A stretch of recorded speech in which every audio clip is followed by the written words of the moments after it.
Behind me is the Columbia River Gorge, a spectacular show of geologic forces. Now, the forces that you need to understand are fire, earth, and water. Starting about 40 million years ago, the earth cracked back behind me to the east, and this was due to probably tectonic activity as well, or at least some stretching. But these cracks or fissures were relatively thin and long. They kind of formed around the border between Oregon, Idaho, and Washington over a relatively large area. Now, these cracks would allow magma to erupt up or extrude out of the Earth's core through the crust. And they would cover ultimately about 63,000 square miles and up to 6,000 feet deep. These occurred first, and the Columbia River pre-existed all this volcanic or eruptive activity. But the basalt was relatively firm or hard, and the river is relatively flat, so it didn't erode really quickly, but over millions of years it eventually did. In fact, the river would course over several different routes. Now, if you look in Washington, for example, you can see there's an area coming out of Canada where the river kind of bows out to the west. But ultimately, this has been going on for 40 million years. Then about 15 to 17 million years ago, the Cascades started to form. And this was also due to tectonic activity, but not the same kind of result as the magma flowing out of the fissures east of here. Now, this, due to the Juan de Fuca plate subducting or undergoing the North American plate, and this caused a lot of friction, a lot of heat, and then combined with water, would cause the mountains to form, such as Mount St. Helens, Mount Adams, Mount Hood, Mount Jefferson, Mount Washington, and the Three Sisters. I think the Mount Shasta is the furthest one south.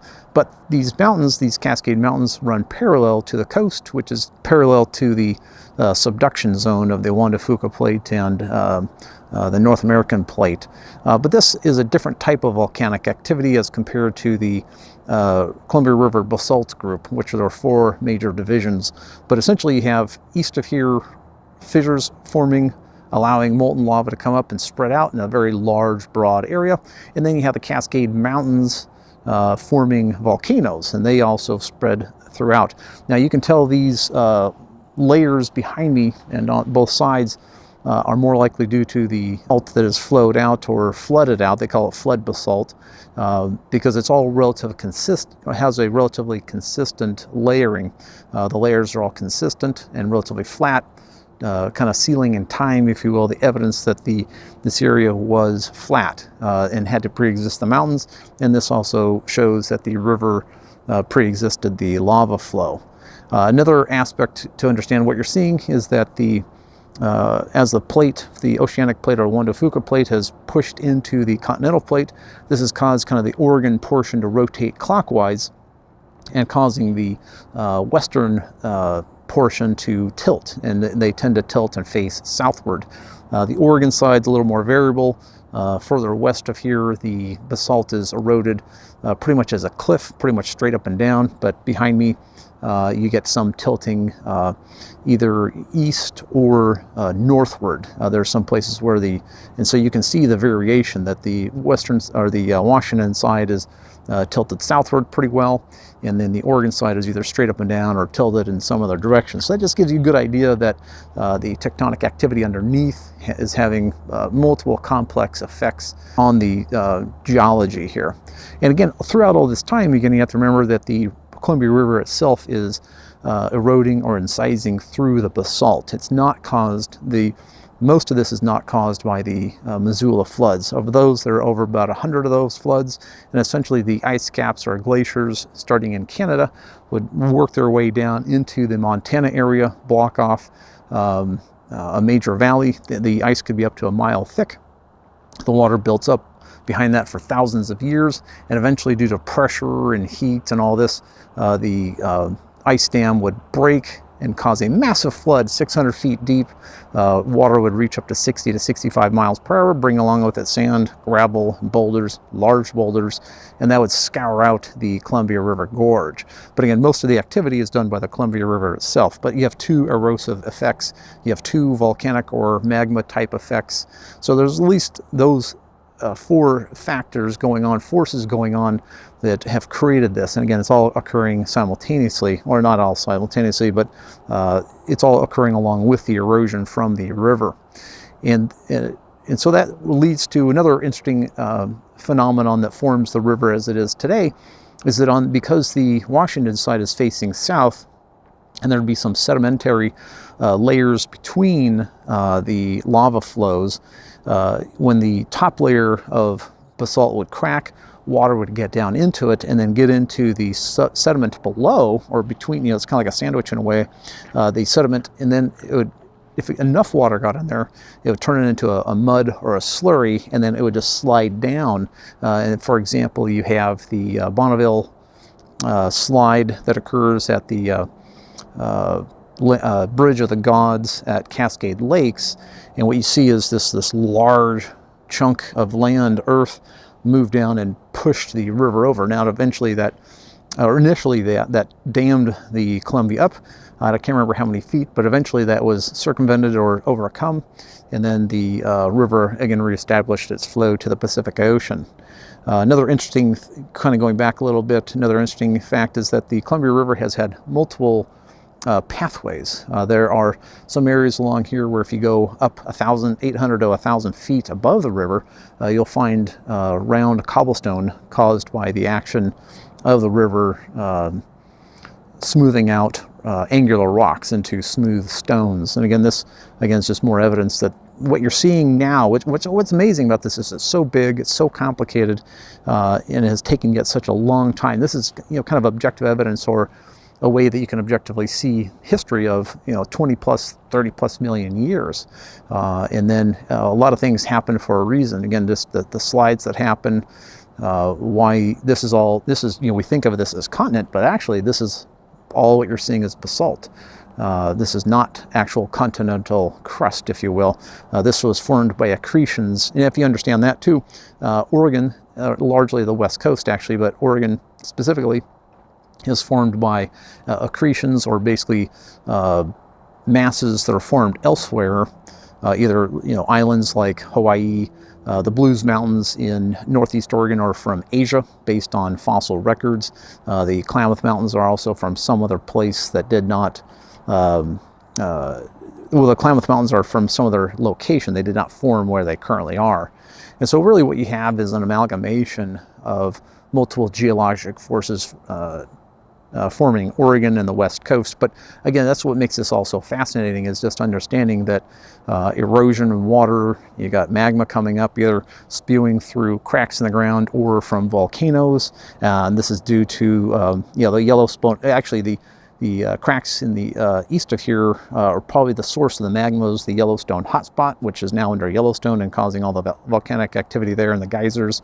But that at one point was under that portion of the crust or the continent. And again, just goes to show you that there's a lot going on, a lot of force, a lot of energy has been not necessarily spent, but a lot of energy has been involved in the formation of what you see. And then, if you want to get into it, then it's the the water cycle and the sun. Because basically hydrology is powered by energy from the sun, etc. But also, as you can see behind me, there is a highway. And there's also a highway on the northern side. There's a railway on each side of the river. So this remains, as it was back before European settlers came here, remains as a major thoroughfare and area of economic activity, which is obviously very positive. So anyway, that's what I have, is that kind of a brief explanation of, if you come through the Columbia Gorge, again, it's about 80 miles long. The western edge or western end gets about 90 inches more of rain. You get to this side, it's very dry, and that's due to the rain cloud effect or rain shadow effect caused by the mountains. So again, everything works in a cycle, everything works in a system. So you have less rain there, or less rain here, much more rain there. Another interesting aspect of this geology is you get atmospheric pressure differentials in the east side versus the west side, and this causes winds to form, or causes wind to move at about 30 to 35 miles per hour when this happens, and then that allows windsurfers to practice their sport in Hood River and the Dalles. Historically, the Dalles area is important to the Native Americans. They were here for, I mean, you read 10,000 years, but the latest I've read is 12,000 years. And again, because of the falls, they were able to fish salmon and catch salmon. And a lot of Indians came from all over the place here because it was a well-known area. And this would obviously foment interaction from different cultures, increase their sophistication of of their culture and values and habits. But again, this just adds another interesting aspect. And right now I'm at the Rowena Crest viewpoint. This is part of the Highway 30 historical Columbia River Highway.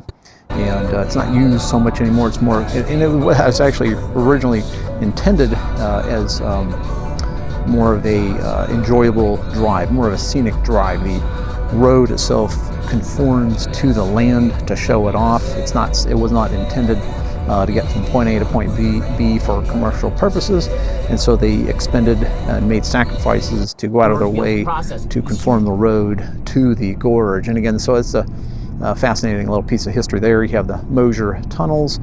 They went right through the rock, and they had a couple of ports, a couple holes looking out the side that you could stop and get out and actually kind of walk along outside the cliff. They have some stairs and a pathway outside that, but they blocked that all off. At one point, the Columbia River Highway the Highway 30 was completed in 1922, but that portion, those Mosier tunnels, were officially shut down in 1953.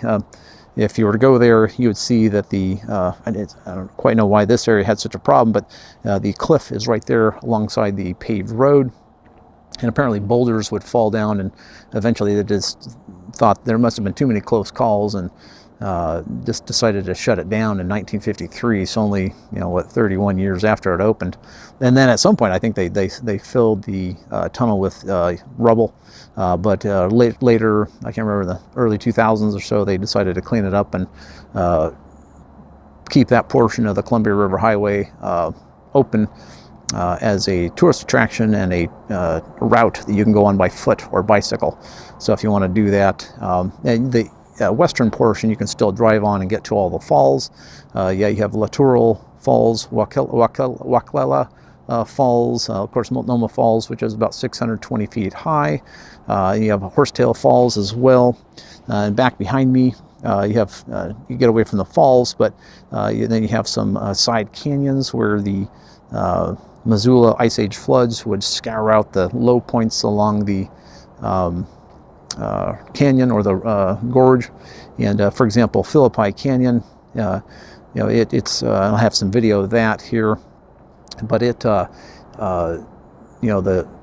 get the 600-foot high wall of water, maybe 800 foot at that point, and then it would spill over the top of the gorge, and then it was at a pretty wide, or had quite a volume as well, and so it would scour that out, which is a little bit in contrast to the Columbia River, which the Columbia River has done most of the work here, and then occasionally scoured out and widened by the Missoula Ice Age floods. So again, that just is a fascinating story about Oregon and the Pacific Northwest that makes this such a great place to live.